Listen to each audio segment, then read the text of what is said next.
you tell me your full name, please? Olivia Kane. Hi, Olivia. Peyton, there's so much to say to you. I'm lost for words. I've tried to rewrite this speech a million times. November 4th has been and will be burned into so many brains for so many years to come. That morning was like any other. Keegan only had a few cars to run, and he was making his way home to spend time with our family. And it was very special that our daughter was able to go. I'll never forget getting the call from one of our close friends, Brittany Fifelski, that there had been an accident, and Keegan's tow truck was there. My heart instantly dropped. Instantly hanging up on Brittany, shaking to call Keegan. There was no answers. I called a few times, hoping that this was a mistake, but it wasn't. There was no answer on the other side. I was helping my dad that morning. I looked at him in pure shock. I said, "It's Keegan. He's been hit," running to my car. Only to call Keegan's best friend and business partner to hear the crackle in his voice, unable to catch his breath. "He's gone, Liv. He's gone." I got the call that nobody in their right mind would ever want, and I will forever be changed from your actions.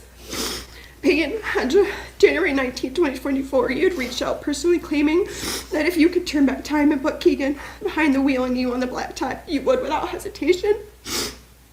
But that's not the case, as much as we wish. This year has been hell. Raising kids while trying to grieve a person that you plan to spend your future with is next to impossible. My grief is also often pushed to the side if I have two innocent children to raise. Anybody in this courtroom could tell you that Keegan and I's daughter is a spitting image of him. From looks to personality, Lenora is truly one of a kind little girl. The same little girl full of spunk and brings laughter to everybody around her. Is the same little girl who will grow up with 0% memory of her father, besides pictures and stories from people around. The same little girl that was only feet away from the accident, who knows what she saw or experienced.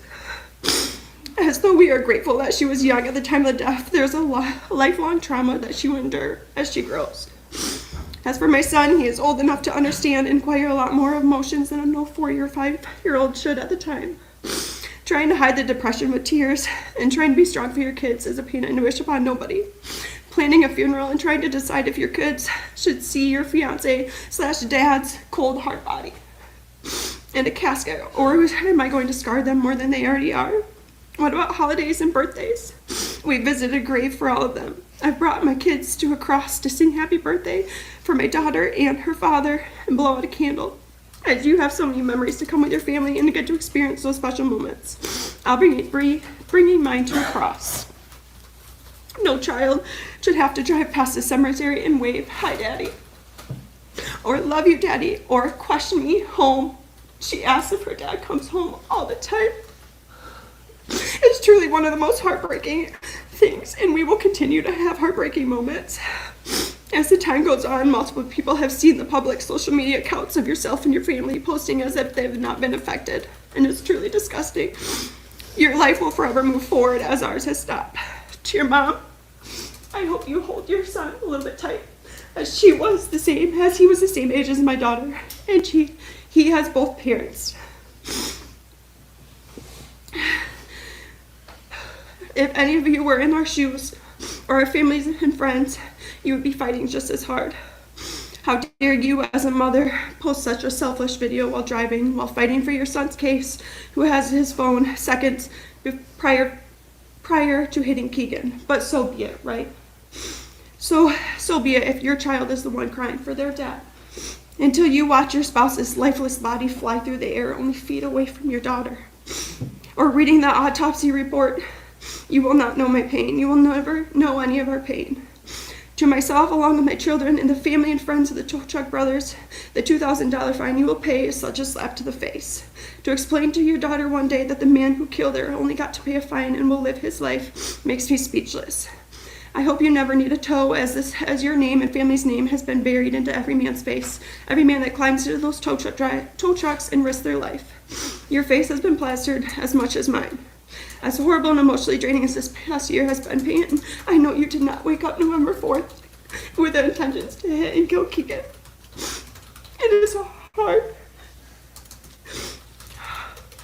hard day for all of us, but you will never know our pain. Peyton, I hope when the time comes and you create a family, and when that sweet innocent child calls you dad, I hope Lenora's face haunts you.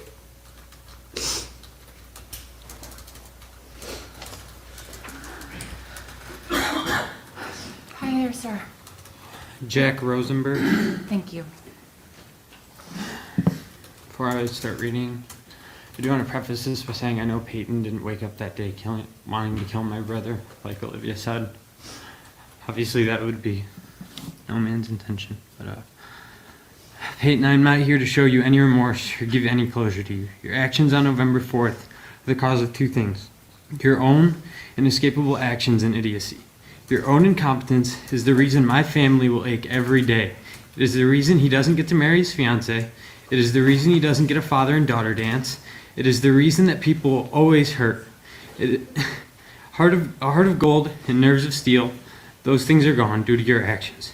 You are not only a murderer, but a thief, as you've stolen joy from our family and you've stolen experiences from his daughter. You've stolen a hero to people in need, and with that title, you are forever in debt to me, my mother, my sister, my niece, and her mother, and the 800 people that I spoke to at his funeral. Those people you will forever be in debt to. As you've stolen a life, and as I stand here and say these things to you, I truly hope I live to see the day you pay your debt, Peyton. In these 13 months, I've learned a lot. I've learned how to grieve, I've learned how to be strong, and I've learned how to speak. Because I didn't get to speak to my brother before he died, Peyton. I want you to know that. Do you know what that experience teaches someone? It teaches you to hate someone, Peyton. It teaches you a desire so violent it's devouring. And for you to sit there and cry and shed some snake oil tears, or to simply have this put as a simple accident, there is no way you could ever actually see the depths that I hate you, Peyton. So I will take every second that this court allows me to tell you. To tell you what it feels like to dial a number that does not answer, and to search for any video with a familiar laugh and know it's all gone because an idiot can't use their brakes. Peyton, I want you to know that every single moment you have to spare, I resent it, and every single inch of earth you've walked on since that day, it rots beneath you.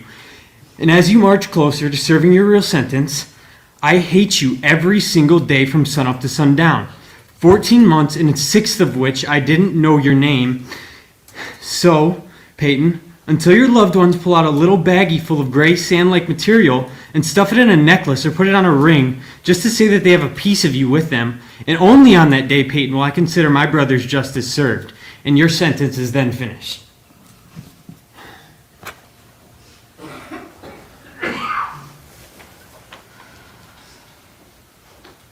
Who would like to speak next? I have Matt, Miko, Caleb, AJ, Kim, Sharon, and Andrew left.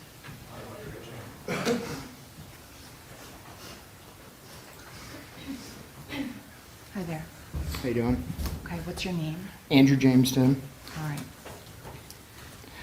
Good morning. My name is Andrew Tim. I'm the owner and operator of Tozilla Towing and Recovery. Keegan Spencer was my friend and business partner.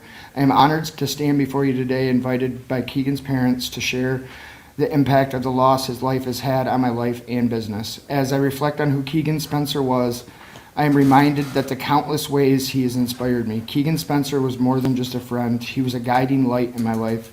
He was a voice of wisdom. I turned to whoever I needed expert towing advice. With his vast experience, he was a shining example of excellence, and privileged to call him my friend and business partner. Peyton's negligence while driving has significantly altered my life. This case has been termed a freak accident, but I'd like to highlight the importance of accountability in such situations. Did Peyton's actions, speeding and using his cell phone, result in reckless decision-making? If I had been driving my tow truck in similar fashions, would I face severe consequences? Why should Peyton's actions be treated differently? Peyton's reckless decisions have far-reaching consequences affecting all of us in profound ways. His negligence has led to significant financial burdens, including the substantial legal fees and defense battle with the state of Michigan. This ordeal has several severely impacted my business and home. However, I remain committed to finding ways to heal and move forward, even in the face of such adversity. As parents, we strive to guide our children, teaching them valuable lessons and helping them grow into capable individuals. Lauren, Peyton's mother, recently social media post has left me disheartened. While driving down the road, she makes a video just a year after Keegan's death about how she is alone in the car, even though it is totally illegal. She stated she's only putting herself at risk. I'm sure that that's what her son was thinking seconds before striking my best friend. If he had been taught better, would I have had to cross that highway that day, see my best friend's lifeless body in the median of that highway? Would I have to pick his daughter up out of that tow truck that day, bawling her eyes out? Would I had to have called his father and fiancé and given the terrible news that hope I never have to give anyone again in life? I guess I will never know. I am firmly convinced that this incident was not merely a freak accident, rather it was a preventable tragedy resulting from neglect and distracted driving, which is being downplayed. My only hope now is that you will take a stand to ensure Peyton is held accountable for his actions and neglect, which had devastating consequences, including the loss of our beloved brother, son, fiance, and friend. While the original accident on the highway was an unforeseen event, Peyton's reckless behavior was entirely preventable and inexcusable. While I do not think Peyton warrants a decade-long incarceration, the alternative charges seem more appropriate. Nonetheless, I am convinced that a shorter period of imprisonment would allow him to introspect and emerge a deeper understanding of the mistakes he made the day which he took Keegan Spencer from us. In the last 3 weeks, 3 state troopers, 1 fire truck, and 3 tow trucks have been struck. When will it be enough? How many of us have to be struck and injured or killed for you to start setting examples that we will not tolerate this behavior anymore? Day by day, we're losing roadside and emergency brothers and sisters. If something isn't done soon, we'll be facing the ugly truth that no one wants to be the next victim in a tow truck that is struck in the roadway. I know I don't want to be, but every morning I get back up, I get in that truck to make him proud, to keep the legacy that we're fighting so hard to build together. Thank you.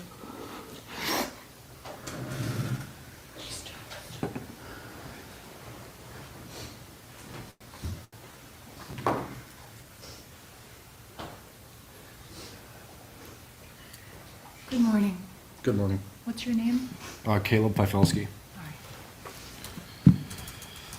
The work we do a lot of times goes unnoticed by most, unless you're a family member or a close friend to a tow op. A tow operator's family constantly worries about if they're going to make it out the door or make it back through the door when they leave on a call. Unfortunately, on November 4th, 2023, Keegan's family had their biggest fear come true.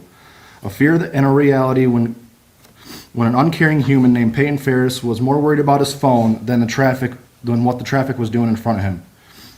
He struck and killed my best friend and brother that I love dearly. Because of you, Peyton, my family has an even bigger fear when I leave the safety of my home to go out and to help others because of people like you.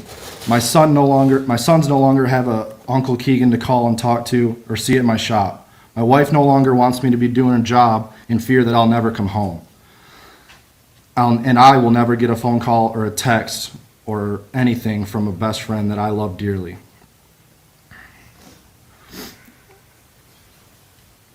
People like you, Peyton, are an exact example of what it's like to be careless, clueless, and in this unfortunate case, a murderer. That's exactly what I see when I look at you, a murderer.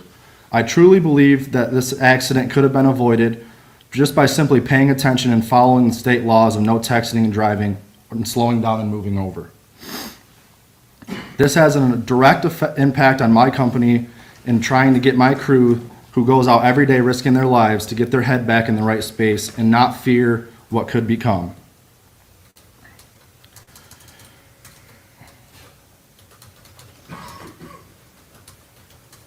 And I wish I could just blame you, but I can't. I believe you were raised this way, careless. Reason I say that is your mother, who is here with us today, posted on Instagram while driving down the road saying, and I quote, "All right, So I am recording, which isn't terribly legal, but so be it. I'm the only one in the car, and so it's just me at risk. I find that a slap in the face knowing that after your son killed my best friend that from being on his phone, and you were the only one in the vehicle. Someone so heartless could say such a thing. The fact that you killed someone and your family continues to do the exact thing you did to cause the accident is absolutely mind-blowing. Obviously, no lessons were learned, which is why I strongly encourage this court to place a strong, harsh penalty in this case and any other struck roadside worker. Our lives matter, and today it sure doesn't feel that way. We deserve to go home. We deserve to go home to our family just as much as the police officers, EMT, and firefighters do. I can sit here and talk about my family and how this has affected them for days, but the fact of the matter is, because of your action, there's a little girl and a boy that no longer have their dad with them today. No dad to go on a daddy-daughter dance. No dad to walk them down the aisle at their wedding. Nothing but a memory. I truly believe that that's the worst part about all this, and that you show no remorse. A little girl who loved their dad so much and had to watch him taken in front of her own eyes. Little Lenora was an innocent girl, this yet has cost her everything that she's ever known. I will do my best to let her know that her daddy was a hero and his life wasn't meant to be swept under the rug.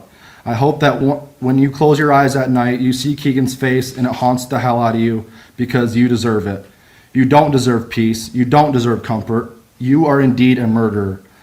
All in all, my family now lives in fear more now than ever because we know that what could actually happen did happen. You, Peyton Ferris, deserve zero freedom and to be treated like the murderer that you are. Thank you.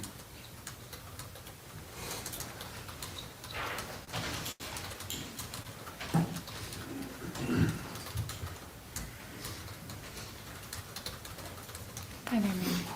Good morning, Your Honor. Good morning. What's your full name? My name is Kimberly Ball.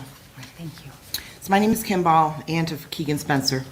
I appreciate the opportunity to speak words about my nephew and the impact that Keegan's death has had on all of our family and friends. As you'll hear today, Keegan touched the lives and hearts of his family, his friends, and even complete strangers who needed his help. He was special, one that would go out of his way if needed anything. His kindness was exceptional. I miss my nephew. My heart aches over his absence. I miss the random messages asking if I was home as he was making a trip to Traverse City and just wanted to stop by my house on the way and say hi. I miss the quirky smile. I miss the heartfelt voice that he would tell me things about going on in his life or about his daughter, and my heart will ache for a lifetime for him. As you are aware, this tragedy has affected all involved, including our family and friends, and theirs as well. As such, I would like to reflect on my upbringing involving responsibilities and consequences of our actions. I believe society, including our legal system, strives for individuals to accept responsibility for their actions. Acceptance has many forms. They may be things including remorse, monetary compensation, incarceration, community service, and facing emotional stories of everyone impacted by the significant loss perpetuated by the tragedy. When most of us think about consequences, we think of it as some sort of punishment for bad behavior. We have to live with the consequences of our actions, but we need to think more broadly than that. We go through life making decisions with the intent of kindness, while other times with bad judgment. But we always have an effect on the world and the people around us. The acceptance of our actions teaches us, trains our minds, and guides us in the future over decision making. I realize acceptance of responsibility is a very difficult and uncomfortable position. However, true acceptance means not making excuses and facing your victims. These victims include family and friends, to understand how one's individual actions had altered their lives forever. Throughout these proceedings, it was noted that the defendant attended via video conference. Although this may have been within his legal right to do so, it also shielded him to some degree from truly accepting his responsibility. The perception of this decision could easily be construed as an attempt at self-preservation, rather than acknowledgement of any wrongdoing or acceptance of responsibility of the role he played. Mr. Ferris stands before you as a man who, while operating his vehicle, took the life of my nephew, Keegan Spencer. His actions created a ripple effect like one in a pond, spreading out and affecting not just Keegan, but his family and friends that will never stop. As a responsible citizen, from the moment he sat behind the wheel of a motor vehicle, he should assume responsibility for everything that he did while in that vehicle. It does not matter if it's roadside construction, an emergency worker assisting another, a first responder, or someone simply changing a tire on the side of the road. He should be held responsible for properly and safely navigating his vehicle down that roadway. He should be responsible for being aware of his surroundings, for slowing down when other traffic does, maintaining a safe and legal speed, a safe distance for those around him, and not allowing himself to become distracted. That's everyone's responsibility as a driver. You're part of the action, and if you cannot, then you should be ready to accept the consequences of your decisions. There is no way to go back to that day and change what happened.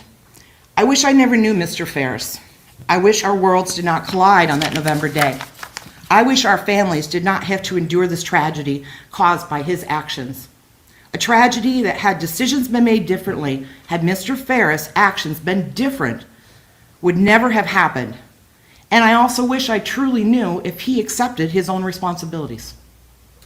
I do not envy your position, Your Honor, in navigating the complexities of the tragedy, in making a ruling that there are many factors which have to be considered, including acceptance of responsibility. I suspect the final decision will have to be made in a matter that attempts to serve societal expectations, while at the same time providing acceptable consequences to the defendant. Emotions are high, and I fear acceptable consequences cannot be reached unless there is some way to bring Keegan back. Unfortunately, that is not a decision the court can provide. But I do ask you, Your Honor, that Mr. Ferris's actions do not go unanswered. I ask for justice for Keegan. I would like to pray for everyone who's been impacted by this tragedy, including Your Honor. Whatever decision is rendered, I hope the memory of Keegan is not lost and that Mr. Ferris learns a valuable lesson for his lifetime. Thank you. Thank you, Ms. Love.